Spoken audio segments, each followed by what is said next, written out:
we might not be aware, but we're actually living in a K-pop renaissance. So you guys all know what the word renaissance means, right? Historically, after the Dark Ages, renaissance is when the art flourished. I don't know if that's the perfectly right word. Among all my life, I've been following through K-pop ever since I was a kid. I've been listening ever since Big Bang came out, 21, SHINee, Super Junior, EXO, BTS, 17, LE SSERAFIM, NewJeans. In all these era, I genuinely think 2026 might be one of the most rich state of K-pop. So, you know how, in my opinion, the top two, without doubt, is Blackpink and BTS. They made the comeback, and the other third gens and fourth gens are still active. In my opinion, Stray Kids is considered sort of fourth gen, even third gen, actually. Stray Kids is very active. 17 is still alive. EXO is alive. They just made a comeback a few months ago. Big Bang, even T.O.P made a comeback. G-Dragon is very active right now. Not only are the older generation still active and making music, but also the new generation, Cortez, Longshot, Kiki, Hearts to Hearts, I can't even name all, X-Love. There are so many new groups that are coming out. And if you compare their music, can you say Cortez music is anything like EXO's music? In my opinion, no. Is Islet music anything similar to LE SSERAFIM? How about IVE? How about aespa? In my opinion, they're all different. They're all different. They all have different concept. They're not all copying the same thing. They all have developed their own color, and they all have their unique musical color that they're presenting. And I genuinely think this is the healthiest generation.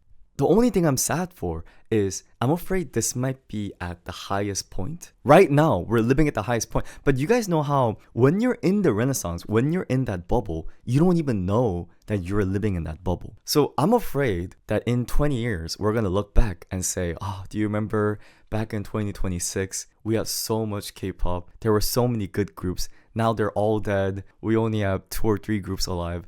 Something like that. I'm afraid we might not know how much we're enjoying right now. What I'm hoping for is hopefully this is not the peak. I hope we go even more up. You know what I'm kind of wishing for? What I'm wishing for is I have high hopes on groups such as Cortez or Longshot because I'm hoping that they could sort of take the road that BTS and other Stray Kids and Hyphen has paved into more global level, into deeper part of musical world. Because previously, in my opinion, K-pop was sort of in this tiny bubble where if anything has Korean in it, they're like, oh, it's all K-pop. You guys know how K-pop is not one musical genre? If you listen to K-pop, you would know this. It has electronic music, it has ballad, it has hip-hop, it has so many genres. Trying to define K-pop under one musical category is just proving that you just don't listen to K-pop. And I feel like what's happening with the recent groups is recent groups are becoming more and more specialized. What I mean by that is, if you guys think about EXO kind of did all kind of songs. If you think about Super Junior, Big Bang, they did all kind of songs. But nowadays, I feel like Kiki, they're doing a little bit more house focused. So is Hearts to Hearts. Cortez, a little bit more hip hop based. Longshot, going more for that classical R&B. They have their more specific field. So now, each group, instead of doing this and that of all of this and being under K-pop, I feel like what's gonna happen is in all musical genre that you could possibly think of, there's going to be some kind of K-pop group there, and it's just going to be sort of smeared into every genre that we have right now. Right now is still in a separate category. There is the whole American pop music and everything else, and there's that tiny international section for K-pop music. You sort of see where I'm coming from, right? But then once this pie gets bigger and bigger, literally, you know how BTS made a comeback? It's not even surprising that, oh, BTS made a comeback. They're wiping the Billboard charts. Not even surprising. Do you guys agree? No one even finds it surprising. Oh, Swim is number 1 in Billboards. Obviously, what else is going to be number 1? It's so obvious now. And I want that obviousness to be able to spread to other genres. For example, is the category jazz really highly associated with K-pop? Like when you think of the word jazz, you might think maybe Leivei nowadays is really popular for jazz. But nothing really comes to my mind. But I feel like if we wait just a little bit more, there might be a jazz K-pop group. And is there a country K-pop group? I don't think so. Guys, wait just a little bit. I feel like there might be a country K-pop group. K-pop group dedicated just for country music. You might not like it, but I'm sure it might happen soon. They're already going in one by one genres. In fact, beside those very few minor genres, they're almost already in Mooney. Yo! Thanks so much for gifting. Thank you, cutie. Thank you.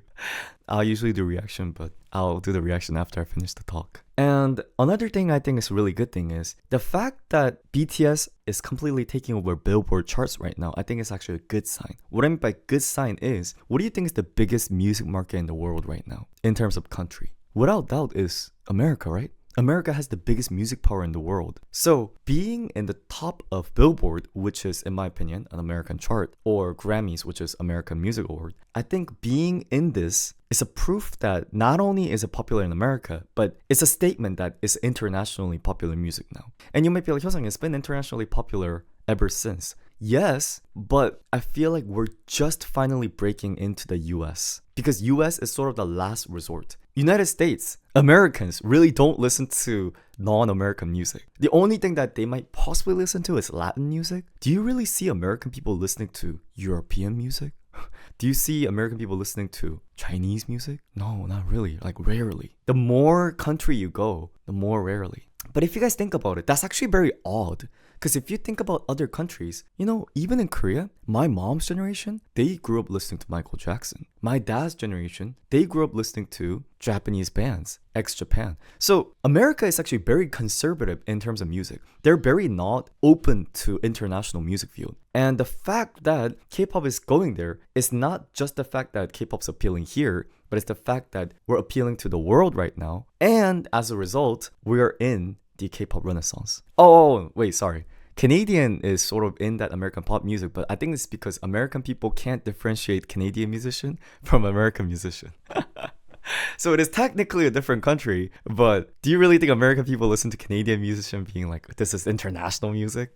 I don't really think so. I also think it's the language barrier. The fact that Korean music is overcoming this language barrier is actually unbelievable. I still can't understand how non-Korean people could love Korean music so much. Even you guys, how do you guys like Korean music? I mean, I know some of you guys speak Korean and understand some, but most people, it's not like we're fluent at Korean. I am fluent because I'm born there, I'm native, but it's just the vibe, it's the style I'm learning. Again, I think it's also the fact that you guys are very open-minded. The younger generation are more open-minded. You know how when you're young, you have better brain to learn new languages? So that's probably why. And I mentioned this literally a few days ago. I'm so shocked. How is the relatively older generation accepting K-pop? I don't understand. That's like telling me to start getting into Arab music. Wow, that would be so hard for me because I don't know any Arab language. That's so hard. In that sense, I'm not as open-minded as you guys. Anyway, going back to the K-pop renaissance. Beside Cortez and Longshot, who else do you think is opening up into this new K-pop renaissance? Who else? I feel like even though their popularity might not be as popular, I feel like X-Love is definitely broadening that range. Sort of in the sense, it's not always about the musical genre, it's also about the spectrum of representation. I think they're doing a very good job in that. Islet. You guys could tell what Islet specializes in, right? Islet is specializing in J-pop of K-pop. Do you guys agree? When you listen to Islet music, they're in Korean, but as someone who loves J-pop a lot, their music is actually more J-pop than K-pop, which is why I listen to them a lot. Who else? ATEEZ? ATEEZ is sort of similar to... I think the music that ATEEZ, Stray Kids do is sort of the core of K-pop. Do you guys agree? The reason why I say that's the core is because I don't really see other musicians of any other country making that kind of music. I guess it's sort of electronic, sort of pop, but do you really see American musicians making that music? Same thing with Stray Kids. So it sort of has that high energy music, not defined by certain genre. If someone were to ask what is sort of a K-pop music in terms of genre, I would usually go to Stray Kids or ATEEZ. But at the same time, it's not easy to define like that. What other group? Boy Next Door? Boy Next Door, in my opinion, because Zico is such a famous rapper and great rapper, I think Boy Next Door is definitely hip-hop based. Even though their songs aren't always hip-hop based, they have other pop songs. They're a little bit mix of a hip-hop and American pop, I would say. TXT has a wide range. This might be a little bit of a side talk. Can I be honest? I don't understand why TXT is not the most popular group in the world. I'm not trying to put down other groups, but TXT members are so handsome and they all sing well and they all dance well. So it makes me think, why are they not more popular? Why doesn't everybody in the world love them? It just makes me, I just feel like, why aren't they more popular? Obviously, they're so popular right now. They're already popular. But I just feel like they should be even more because they're so handsome. And not only are they handsome, sorry, I'm saying the same thing again. So maybe TXT is still not being recognized correctly. Maybe one day people will realize. You guys might not be happy at this, but among all the male K-pop groups that are active right now, I genuinely think visually TXT might be one of the number one. Do you guys agree with this? Obviously, other groups also have very handsome boys, but my personal preference, TXT members, if you add up the average, I think they're the highest. Might be because I'm biased towards Yeonjun and Subin, but Hyunin Kai, yes. I'm straight, by the way. And wow, you know how Corty's new album is coming soon? I heard the title is Green Green. You know what I'm wishing for, guys? BTS album, in my opinion, did its job, but at the same time, BTS album couldn't go higher. What I mean by that is, oh, the album is Red Red? I thought the album was Green Green. You know, in my opinion, BTS is already so famous that I don't think BTS could be more famous. What I mean by that is, they've already reached to everybody in the world that there is no longer like a room for growth. I'm not saying, oh, there's no room for growth. What I'm saying is, you already reached the max level. So there's no more above level in my opinion. But in relative, you know how Cortez is a newly growing group? I really wish this new Cortez album is able to break through that barrier and then sort of allow them to also get on that international track. Because I think Cortez is already doing good, but they're still, compared to groups like Stray Kids or BTS, they're still baby group. Do you guys agree? Have you guys seen the news? Did you know that Cortez set a new record on Instagram for K-pop groups to hit the fastest 10 million 10 million followers? Among all the groups that existed, I think from what I remember, BTS took 2 years, Stray Kids took about 2 years. Cortez, I think, did about in 9 months, 11 months. I forgot the exact time period was. They set a new record. I'm very glad. And another thing, you might be like, oh, this guy is just biased towards Cortez. No. I'm someone who enjoys K-pop music in general. I love all Korean music. In fact, here's a little bit of a sad talk. You know how I said it's a K-pop music renaissance? You know what's sad? It's K-pop music renaissance. But in my opinion, K-pop is different from Korean pop or Korean music. How many of you guys here listen to Korean music that's not K-pop? Most people think K-pop equals Korean music, but there is still Korean hip-hop, Korean ballad, Korean indie, K-indie, Korean jazz. There's so many other music in Korea. K-pop is just one of the categories within Korea. And sadly, I actually think K-R&B and K-hip-hop is sort of falling off. Compared to when Dean and AOMG, when Fancy Child, do you guys agree? Compared to around 2020, 2018. No, they're not. You're just not consuming. No, I'm consuming. I'm consuming for sure. Because I'm Korean. I listen to their music all the time. And can I be honest? I feel like it might have been sort of a lack of work from the strong generation. I'm just gonna say it. Guys, I don't have any right to say this because I don't even release music all that much. But in my opinion, K-R&B and K-hip-hop could have went off more crazy if the leading musicians released more music actively. I'm just gonna call out, literally, if Dean has actively released music, if DPR didn't have to go through the drama,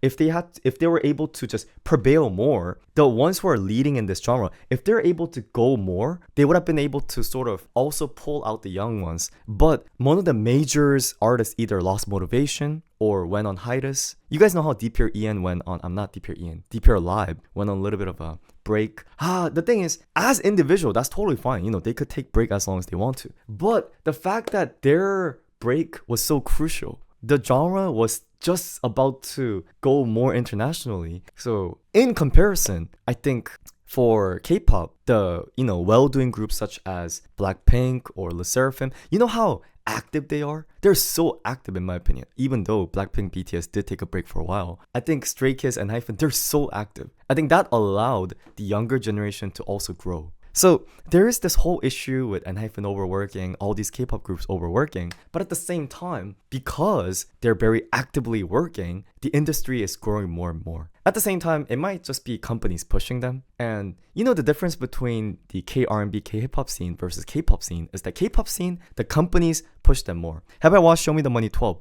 Yes. Okay. I feel like, Katie might be accusing me of not following with Korean hip hop. I follow through with everything. Korean hip hop is doing really well domestically because of Sick K. Do you guys ever heard the name Sick K? Some of the K-pop viewers might be like, I don't know any of these names. But Sick K and KC is the label's name, kind of similar to AOMG. They're killing it. They're literally killing it. You know what the issue is? Oh my god. Sick K just got sentenced 3 years in jail for carrying drug. And also, Show Me the Money. You know what the issue is? Even though great musicians are making great music, the public attention is going down on Korean hip hop. Because so many of these Korean rappers are being arrested with drugs, as a result, their career keeps stopping and public's view on them is only dropping. Even if big labels and big broadcast station want to show these guys, they're all criminals. They all have criminal records. And Korea is not as lenient as America. In comparison to K-pop, you know how K-pop idols, you literally hold a strawberry with 2 hands, people try to cancel you? So as a result, that's also why K-pop is doing so good, because the moral standard is so high that as a result, the other international companies, broadcast station are not afraid to use them because they know that they have a clean record. That's really important because guys, for some reason, these musicians just are so problematic. Do you guys agree? In my opinion, most musicians are sort of mentally different from non-musician. Artists sort of have their own world developed, and as a result, they usually get involved in more dramas, more crimes, and I actually really like the fact that at least K-pop is very far from those.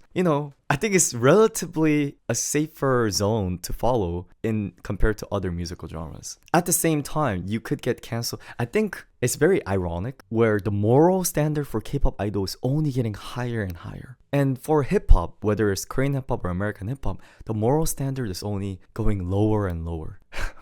So it's so ironic where people condone everything for. Sorry, I'm sounding a little bit biased right now, but it's kind of the trend in my opinion. Can I be honest? I think the moral standard for K-pop idols need to be lowered, but at the same time, maybe that high moral standard is the reason why we're having K-pop renaissance. So I don't really know. If anything, not even the moral standard. I just wish they allow the K-pop idols to be able to speak a little bit more. Because right now, I still get the sensation that they're barely able to say anything. K-pop idols expressing opinion, you don't really see that. They're basically have their mouth covered up, like zippered up. Because why? It could affect the companies. And I don't know.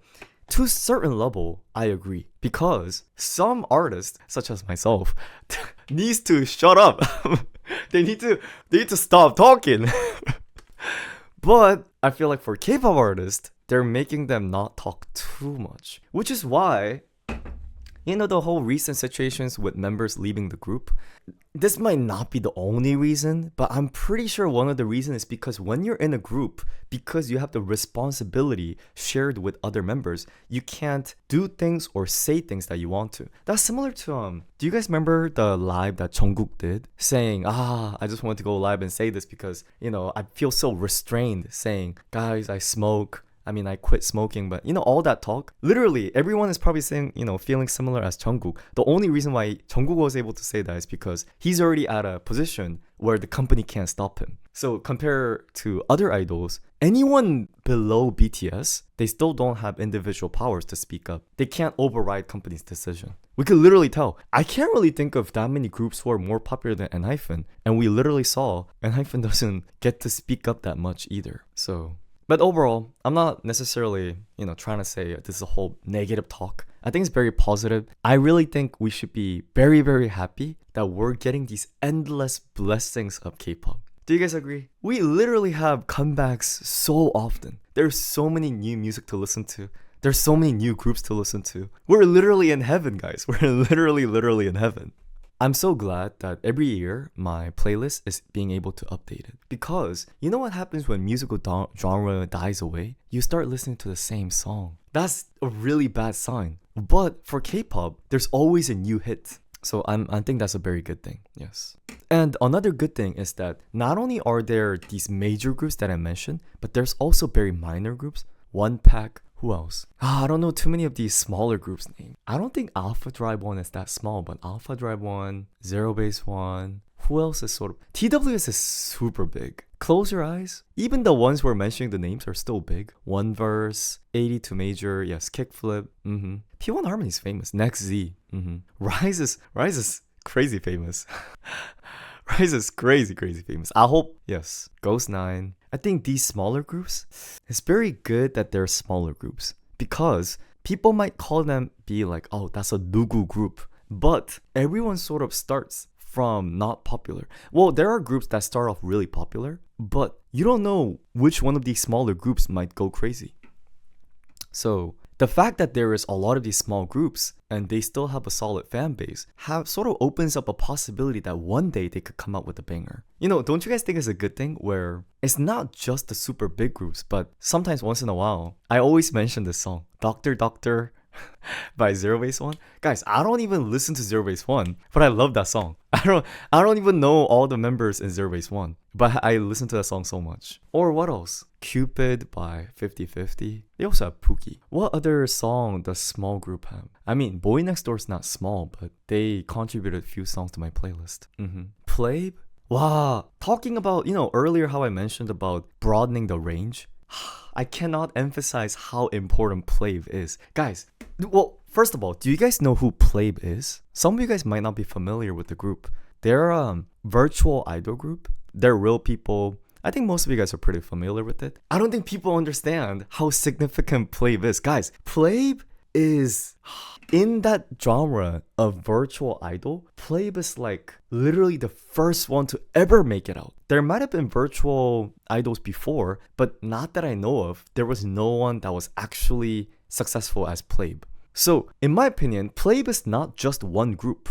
They're more so of opening the whole new era. In the next 10-20 years, there are going to be so many groups that copy Plabe. In fact, there already is. There are already so many. But you know how these technology for virtual idols are only developing more and more? And one day we're going to look back and say, wow, back in the days, there was only one group, Plabe, that was really successful. Now we have 30 groups like Plabe, sort of like that. So I think Plabe might get on to some kind of a history book later because it's always important who's the first one to open up the path. You know how there's a lot of idol groups, but there's ones that open up the big path. For example, I think Big Bang opened up a big path for international, and then BTS later opened up that American market more than any other group, even though EXO did some too. So did 17. But so I think Plabe is sort of that opening up that whole range of virtual idol. So yeah, that's my just daily yapping for K-pop Renaissance talk. The whole reason why I had this talk is because I'm just very happy that we have a lot of good music lately. And I'm also very happy that Korea as a country seems to be more, how do I say it? People are growing interest in our country. I'm very happy about that because I'm a little bit patriotic. If you guys ever get a chance, I recommend you to travel to Korea. It's very fun. The food is really good. Yes. Maybe I'll have another talk where I talk about what it's like to travel in Korea. Oh, you know how I was just at Korea? Maybe I could tell you guys what it's like to be there. Yes. I could tell you guys both from a person who lived there as well as person who traveled there. Oh, I did already make a vlog, but I could yap about it more. Nice. That was the daily K-pop talk.